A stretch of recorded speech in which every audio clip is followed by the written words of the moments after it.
بھائی یہ کوئی آسان بات؟ قرآن کریم میں اللہ نے فرمایا ہے وَجَعَلْنَكُمْ مُلُوكًا، یعنی ملوکیت کو بطور نعمت ذکر کیا ہے، آپ ملوکیت کو غلط فرما رہے ہیں۔ یہی بات ہے نا کہ لوگ اٹھتے ہیں قرآن مجید یا حدیث شریف سے ایک لفظ لے لیتے ہیں، اس کو اصطلاحی معنوں میں لے لیتے، جو ٹرم آج ہم بولتے ہیں اس معنوں میں لے لیتے ہیں۔ قرآن میں ملک یا ملوک یہ جو ہے نا حکمران ملوکیت پر یہ نہیں مراد، وہاں تو ہر صاحب اقتدار سے یوسف علیہ السلام کو اللہ نے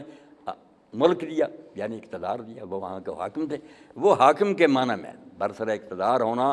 چاہے خلیفہ ہی ہو، حضرت عمر ابوبکر کی بھی حکومت ملک ہی ہے، ملک تھا ہی تو کرتے تھے نا۔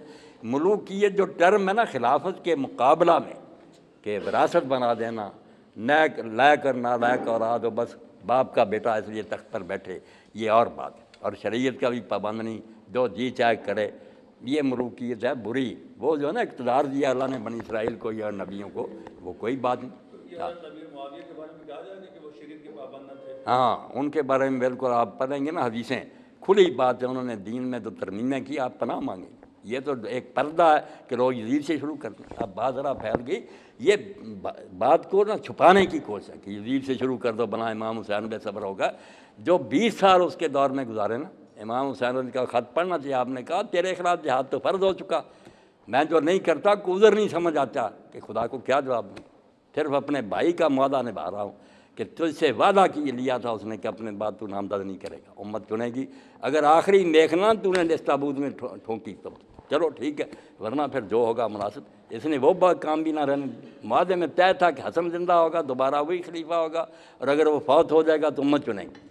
نماز میں جو تبدیلیاں کی، زکوٰۃ میں کی، حج میں، اگر کوئی موقع ہوا ہے اس وقت نہیں یہ بحث،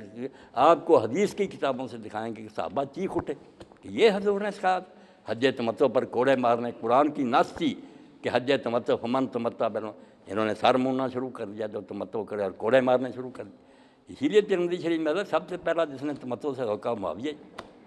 قرآن کا حج جو تھا بند کیا، اور کفر کا رواج جو تھا نا کہ حج الگ کرو عمرہ۔ زکوٰۃ کو اس طرح لوٹا کہ لوگ صحابہ کرام کے پاس گئے، ابو ہریرہ سعد میں جو اس کے دور میں مرے کہ اب بیت المال کو زکوٰۃ دیں، اپنی خوشبو کپڑوں پر سلطان ضائع کر رہا، اپنے چیلوں کو دے رہا۔ انہوں نے کہا حضور کیا کہتے کہ ظالم حاکم آئیں گے تم ان کے حوالے کر دینا، وہ غلط استعمال کریں گے۔ یہ تو میرے بھائی جب کتابیں نکال کر دیکھتے ہیں نمازوں کے وقت کہ بیچارے گھروں میں صحابہ نماز پڑھنے لگے اور پھر جا کر مسجد میں کہتے وہ ایک فرض ادا ہو گیا، یہ اتحاد قائم رکھ لیں کہ ہم ان کے پیچھے پڑھتے ہیں نہ پڑھ۔ یہ تو بالکل ایک پردہ بنایا ہوا کہ حضرت معاویہ کو نہ چھوڑو، یزید سے شروع کرو۔ یزید تو پھل ہے اس کا، کچھ نہیں اس بیچارے نے کیا، اپنی حکومت بچانے کے لیے ظلم کرنا پڑا،